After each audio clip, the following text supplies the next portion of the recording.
Votre programme vous est présenté par Bismart et Banque Palatine, banque des ETI, de leurs dirigeants et banque privée.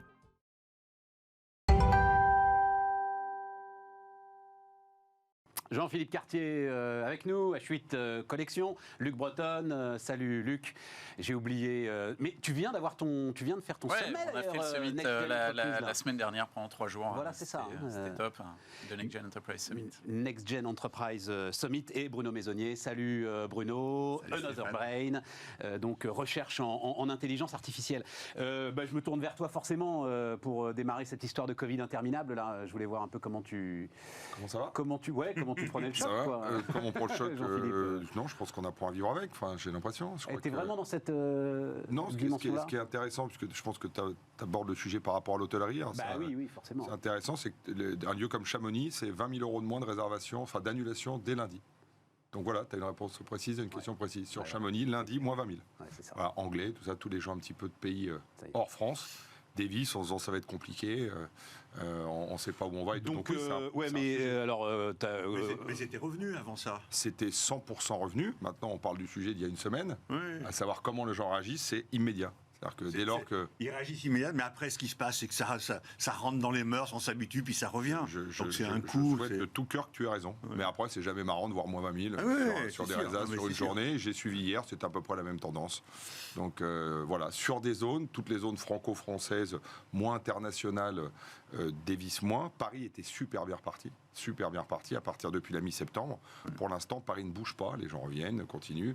Maintenant, on va voir comment ça se passe. Mais même l'OMS dit qu'il ne faut pas fermer les frontières. Donc, il faut qu'on... Voilà, je pense qu'on peut pas repartir en arrière. Et puis on rentre de toute façon dans une zone d'incertitude. On va pas, il va falloir voir comment ce nouveau variant se comporte, ce qui se passe, etc. Et tout. Mais voilà, et après, l'autre élément qui m'intéressait, je vous demanderai évidemment comment vous vivez ça, mais l'autre élément qui m'intéressait, c'est l'ouverture des négos dans le HCR, là, hôtel, café, restaurant. Et j'avais été quand même frappé par, on en a déjà parlé dans l'émission, par la position donc de l'UIMM, du syndicat majoritaire, qui démarre la négo avec plus 9% de hausse. Ouais. Salariale. Ouais. Il n'y a que les gars de l'IT normalement qui ont droit à ça. Je pense qu'il fallait le faire depuis un petit bout de temps. Je ne sais pas si tu avais suivi, mais depuis le temps qu'on ne s'est pas vu, moi j'ai pris un peu position là-dessus. J'en ai parlé dans le JDD, j'en ai parlé à différents endroits où je pense qu'il fallait mécaniquement le faire. Il y avait un vrai sujet dans notre métier. Donc c'était.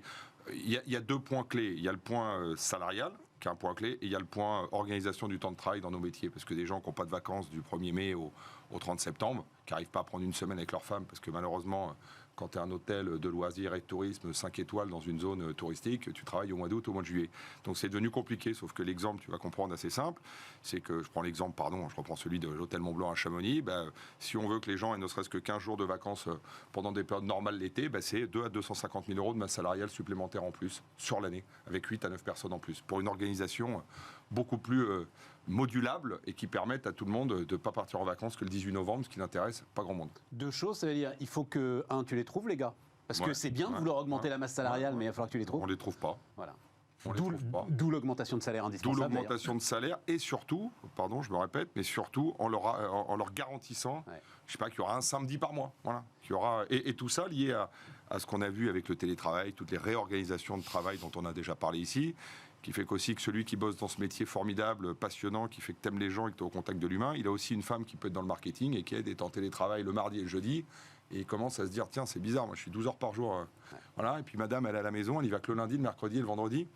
Ça crée aussi, on le vit avec des gens qui, en termes de couple et de rapport au conjoint, commencent à trouver qu'il y a un déséquilibre entre ces métiers-là et des métiers de bureau qui ont, eux, changé, puisque moi, dans ma holding, tu sais que je fais pas mal de choses, on investit dans différents secteurs, on leur a déjà donné, ils voulaient 2 jours, on a déjà donné 1 journée par semaine, et une semaine sur 2, on va même donner un peu plus. En télétravail, tu veux dire? Ouais. Et deuxième chose, nous, il va falloir qu'on accepte la hausse des prix. Nous, clients, nous, consommateurs, forcément. Il va falloir qu'on accepte la hausse des prix. La hausse des prix, elle a déjà un peu eu lieu. Je ne sais pas si vous avez fait attention, mais ça soit au niveau de la restauration et autres, les prix ont déjà un peu évolué. Mais après, c'est un peu le jeu. Payons plus. Payons plus pour avoir un meilleur service, exactement. Pour avoir des gens... Voilà, c'est l'Amérique l'a fait avant nous. Si tu donnes pas 20% à la fin de l'addition, même quand tu prends un café de Denis Café à San Francisco, la nana, elle te sert plus ton café, elle te pose, elle te parle plus. C'était déjà culturel, donc moi, ça me choque pas du tout, ça.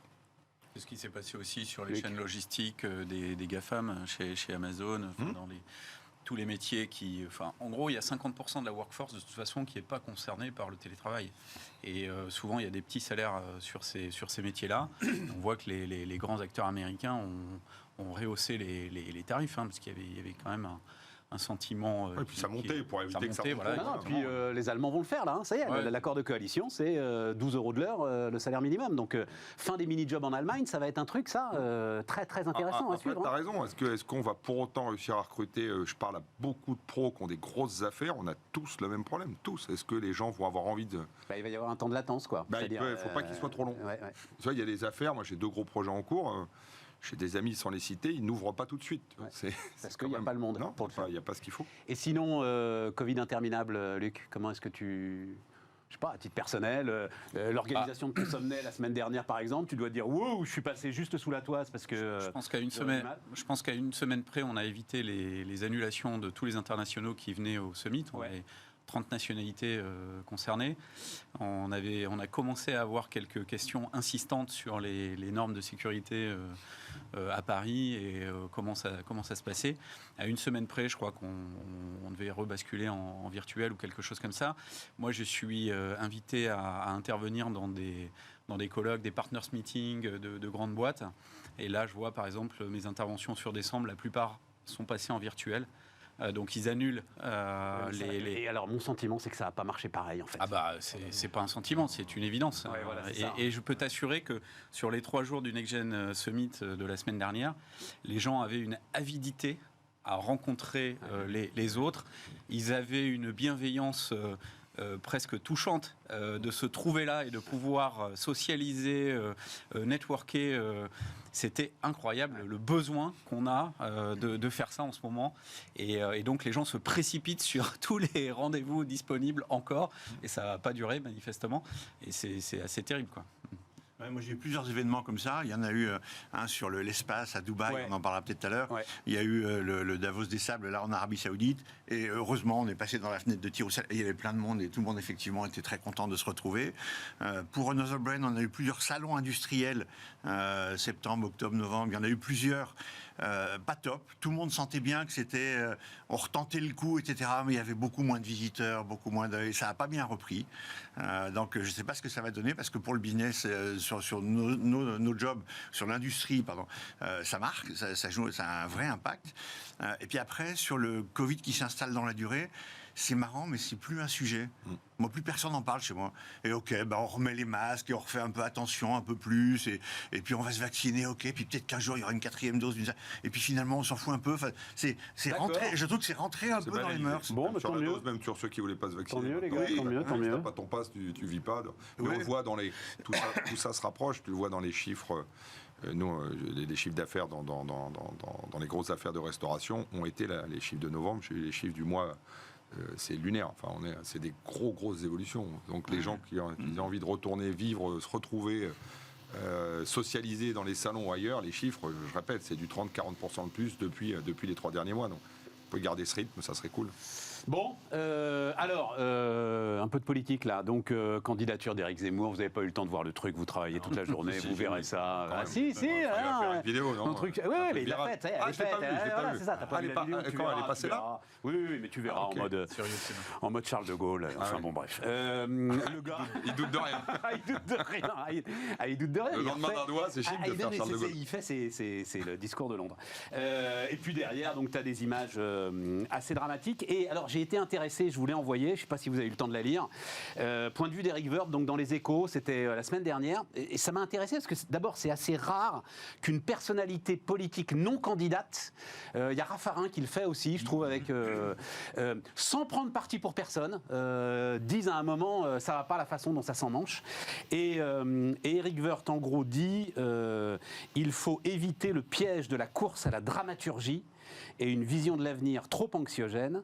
Quand on cultive le stress, on récolte la colère.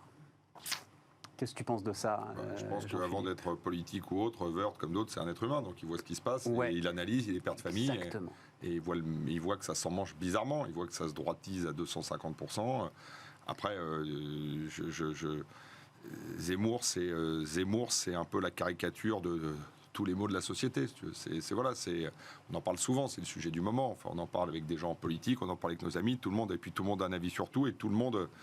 Et il y a aussi des gens qui adhèrent aussi fou, parce que il y a aussi, oui, à un moment donné, on est français, il faut défendre une certaine image, une certaine vérité, et puis tout ça se mélange de manière assez malsaine, et puis on peut finir par se retrouver un jour, malheureusement, avec une mauvaise situation pour une présidentielle comme celle qui arrive. Donc c'est pour ça que je le disais la dernière fois, mais il faut surtout soutenir les gens en place.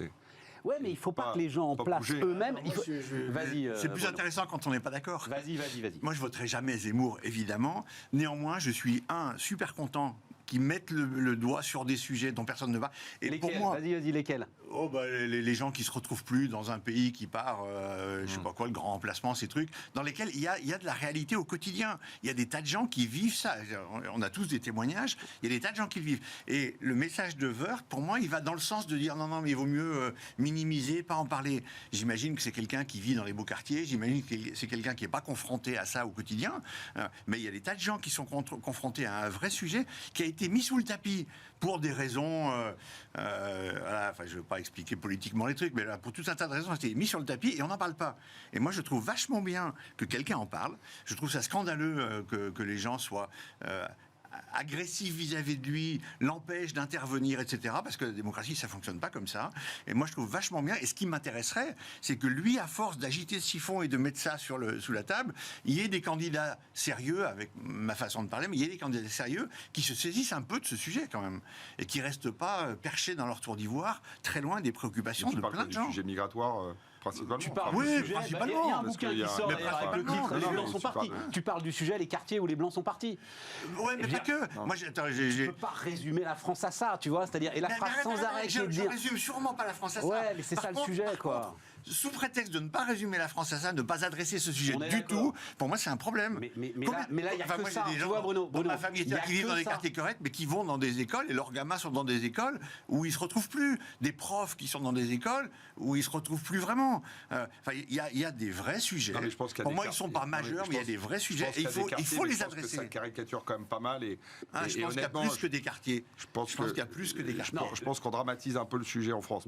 C'est mon approche. Et je te quand même, Bruno, c'est pas possible. Moi, je veux pas parler que de ça. Mais lui, il ne parle que de ça, tu vois, c'est ça le truc. Il y en a un qui parle de ça. D'accord. Il y en a d'autres qui le faisaient à fond. Oui, mais ce qui marche pas, c'est que les journalistes ne parlent que de ça.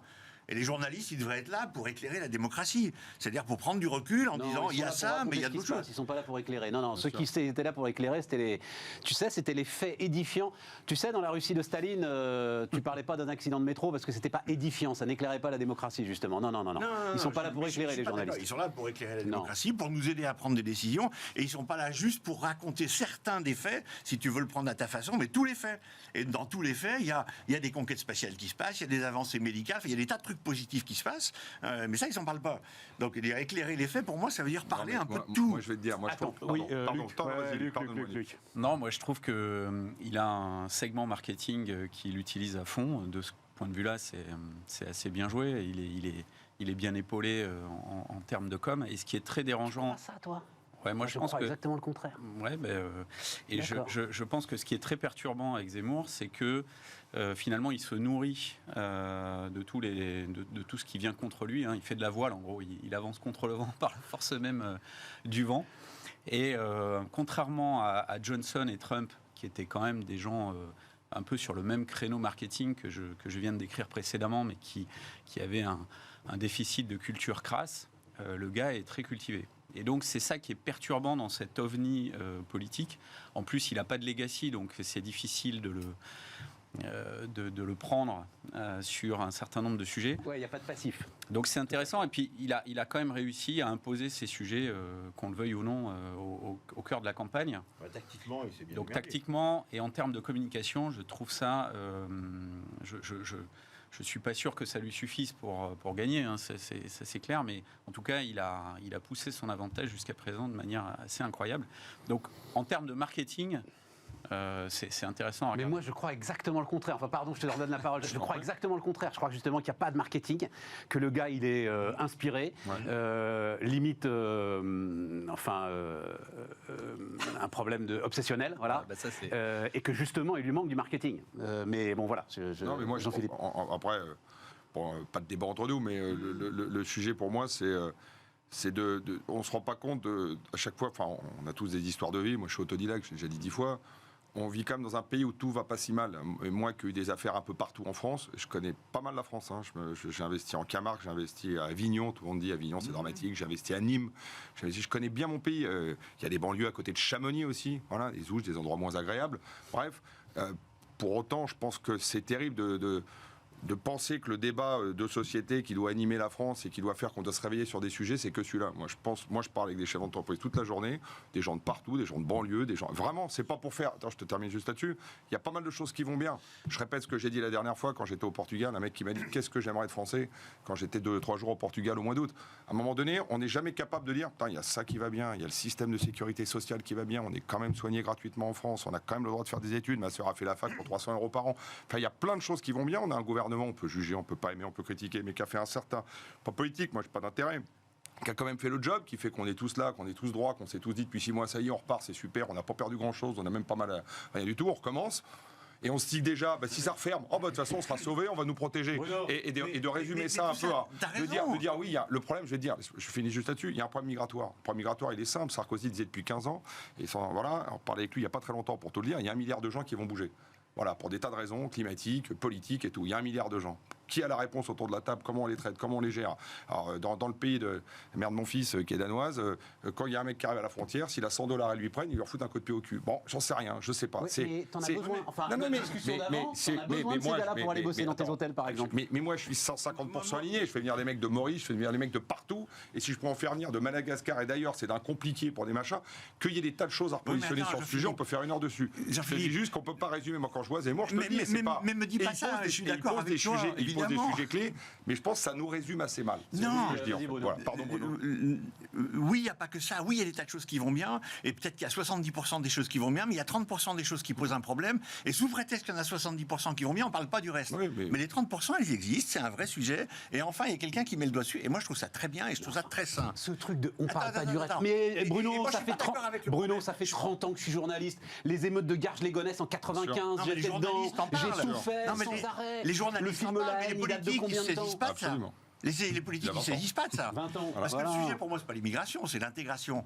Et donc, tu as raison. Le sujet, c'est la misère. C'est assez simple. Alors, c'est toujours le même. C'est toujours le même. Le sujet, c'est la misère. Avec un pays où tu as plus de 6 millions de gens qui peuvent avoir appel à l'aide alimentaire. Ça, c'est pas normal et c'est un drame. La vraie réponse, pour moi, je sais est dans pas la si c'est création de richesse, la réponse. dans la création de valeur. Bien sûr. Non, mais il faut quand même évoquer le sujet en question. Parce que sinon, les gens, ils ne suivent pas. Je suis aligné, mais encore une fois, les gens sont beaucoup moins pauvres aujourd'hui qu'il y était il y a 50 ans et beaucoup moins pauvres qu'il y a 200 ans. Donc tu voulais parler de revenu minimum, Bruno. Je sais pas si tu m'avais dit, tiens, je veux parler de revenu minimum. Tu m'avais dit ça, mais je sais pas si tu y as réfléchi depuis. Mais si, moi je crois que c'est un vrai. C'est le RSA. Il existe en fait le revenu minimum. C'est le RSA. Non.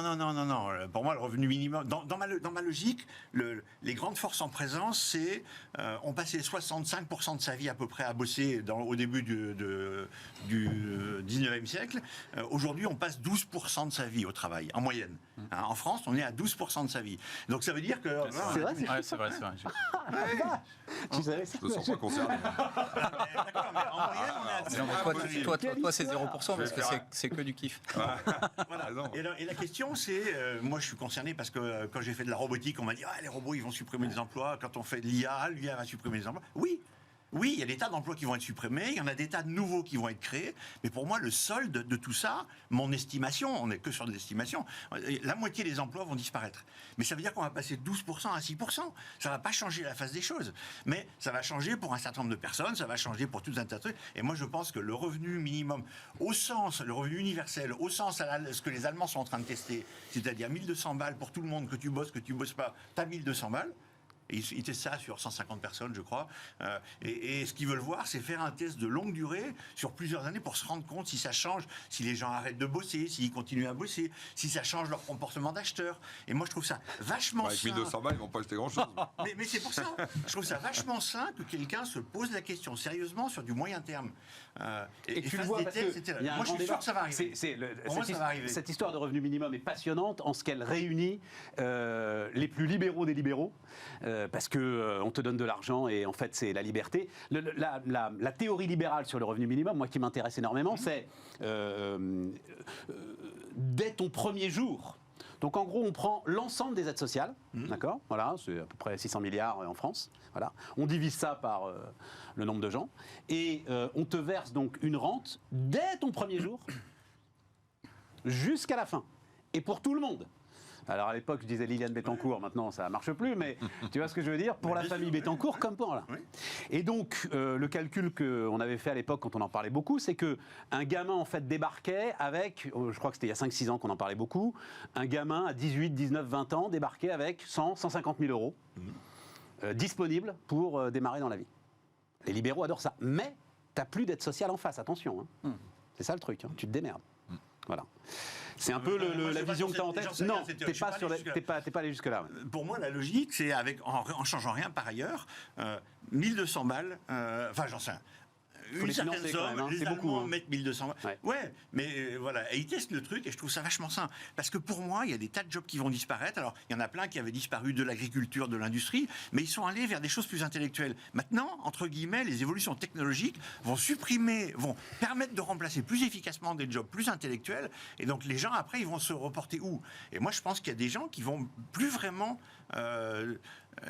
être facilement dans le marché du travail. Enfin, aujourd'hui, il y a quand même des centaines de milliers de jobs en France qui ne sont pas pourvus. Ouais, absolument. On paye des... Bah oui, mais justement, donc payons les formations aux gens à condition qu'ils prennent à la fin les jobs et résolvons déjà ce problème-là. Une fois qu'on a résolu... Tu formes des ouvriers, ils vont faire de l'IA. Mais une fois qu'on a résolu ça, et si le gap persiste... Une fois qu'on a résolu ça, ça ne marche pas.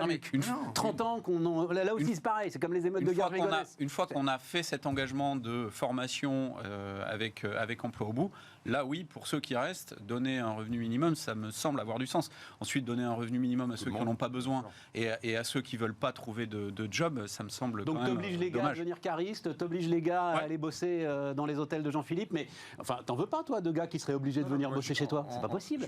Tu peux pas fonctionner comme ça. Non, mais personne n'oblige personne.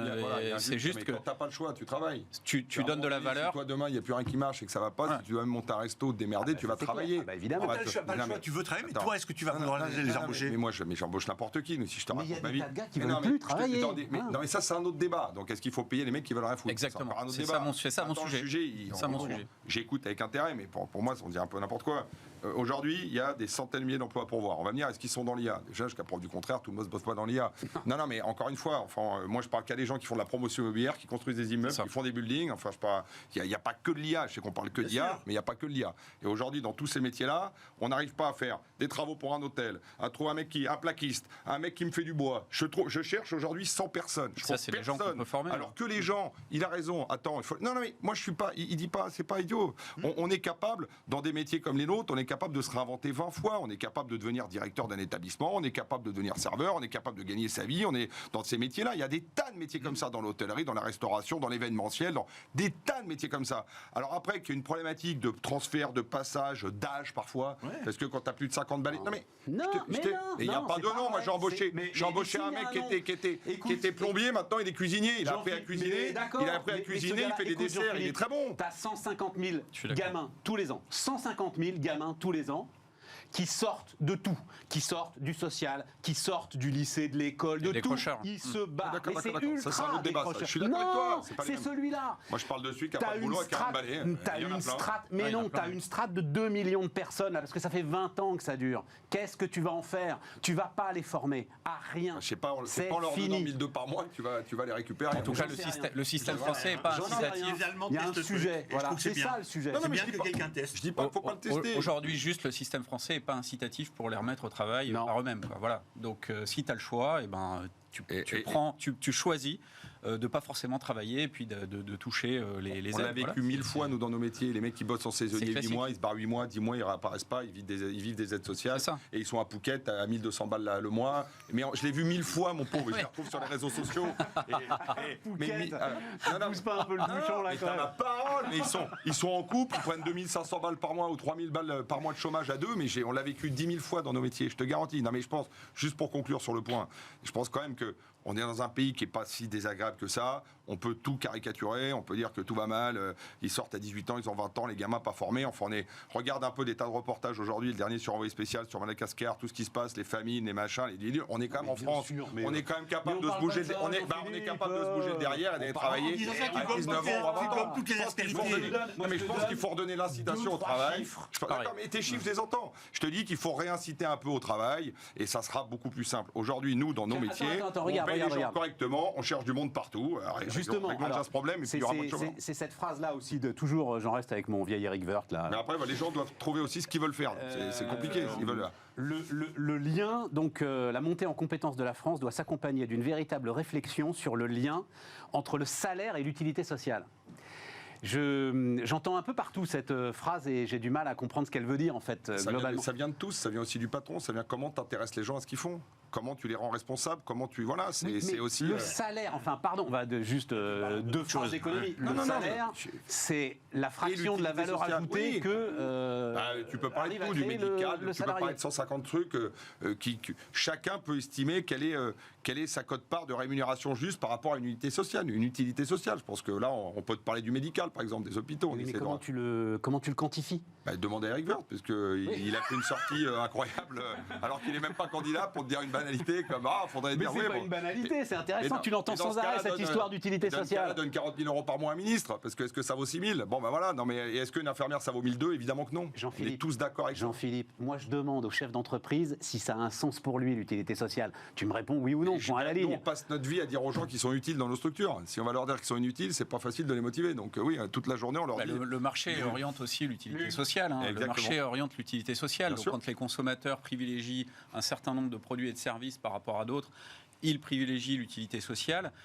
Quand les citoyens orientent les dépenses publiques vers certaines formes de dépenses et de la même manière, et puis lorsqu'on est talent ou employé soi-même et qu'on choisit une entreprise plutôt qu'une autre, on choisit d'orienter l'utilité sociale. Donc moi je pense que les trois personas qui font l'individu, le citoyen, le consommateur et l'employé, orientent l'utilité sociale. Et ces choses-là se font de plus en plus rapidement en ce moment. C'est pas ça qu'il veut dire. Attends, je dis très... Non, c'est pas ça qu'il veut dire. Lui, ce qu'il dit, c'est les caissières de supermarché, il faut les payer plus.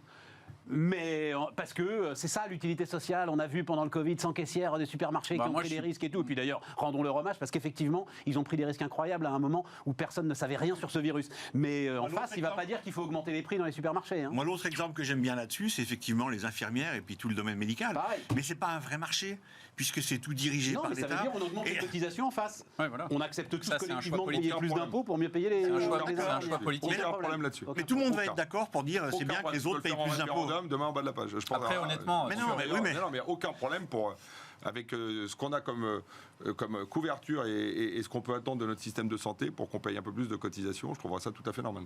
Après, je suis tout à fait d'accord avec ça. Après, honnêtement, sur les caissières de supermarché, le jour où je fais partie de ceux qui les remercient de ce qui s'est passé pendant le Covid, mais honnêtement, le jour où elles vont disparaître au profit de chaînes automatisées, moi, je ne pleurerai pas parce que ce sont des jobs, honnêtement, qu'on peut automatiser et puis on peut reporter ses forces vives sur du service client, sur du service à domicile, etc.